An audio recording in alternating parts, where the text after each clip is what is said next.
এই কথার যুদ্ধ কখনো কখনো বাস্তব যুদ্ধের রূপ নিতে পারে। যদিও এবারে নির্বাচনের প্রেক্ষাপট ভিন্ন এবং আমরা চাই যে আসলে সংঘাতবিহীন নির্বাচন হোক, তারপরেও কথার লড়াই আসলে খানিকটা সংঘাতের দিকে ইঙ্গিত দিচ্ছে কিনা। জামায়াতের আমির আজকে বলেছেন একটা পক্ষ নির্বাচনে হেরে যাওয়ার ভয়ে হতাশ এবং তারা হয়তো নির্বাচন ইঞ্জিনিয়ারিং এরও চেষ্টা করছেন। ইঞ্জিনিয়ারিংয়ের কিছু নমুনা তো দেখা গিয়েছে। একটা হচ্ছে পোস্টাল ব্যালটের ক্ষেত্রে দেশের বাইরে কিছু ব্যালট পাওয়া গিয়েছিল, আর দেশের মধ্যে সিল তৈরির কিছু নিদর্শন পাওয়া গিয়েছিল। এর বাইরে আমরা যদি দেখি যে কথার এক ধরনের যুদ্ধ হচ্ছে, এই কথার যুদ্ধ কখনো কখনো বাস্তব যুদ্ধের রূপ নিতে পারে, কিন্তু আমরা মনে করি না যে তার ফলাফলটা কারোর জন্যই ভালো হবে। একটা জিনিস খুবই অদ্ভুত ব্যাপার যে আমরা এত বড় একটা অভ্যুত্থান করলাম, অভ্যুত্থানের তো মূল চেতনাটাই ছিল একটা গণতান্ত্রিক পরিবেশ চাই, একটা গণতান্ত্রিক নির্বাচন চাই, সুষ্ঠু গ্রহণযোগ্য নির্বাচন চাই, কালো টাকার প্রভাবমুক্ত নির্বাচন চাই, সাম্প্রদায়িকতা ধর্মের রাজনৈতিক ব্যবহারের প্রভাবমুক্ত নির্বাচন চাই।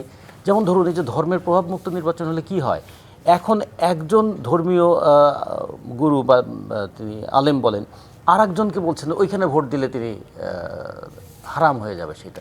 তাহলে এইটাকে কি দিয়ে ব্যাখ্যা করবেন? যে কারণে বলছেন না, ধর্মটা বিশ্বাসটাকে কখনো এই বাক্সে, বিশ্বাসকে ব্যালটের বাক্সে কেন কেউ না ফেলি। টাকার প্রভাব এবং এই ধর্মীয় উন্মাদনার প্রভাব, এই দুটো থেকে মুক্ত করে একটা যুক্তির চর্চা যদি হতো, সেই যুক্তির চর্চাটা হতে পারলে কিন্তু খুব ভালো হতো। সেটা কি, আমরা যে ইস্তেহারটা দিলাম, মানুষ যাচাই করে দেখুক যে আপনাদের এই ইস্তেহার আমরা শুনলাম,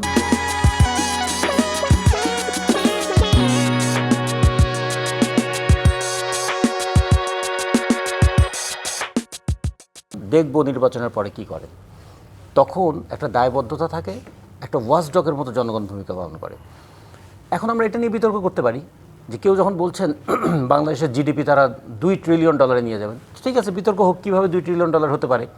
কেউ যখন বলছেন মাথা পিছু $10,000 করে দেবেন, কেউ যখন বলছেন ফ্যামিলি কার্ড দেবেন, তো এটা নিয়ে তর্ক হতে পারে।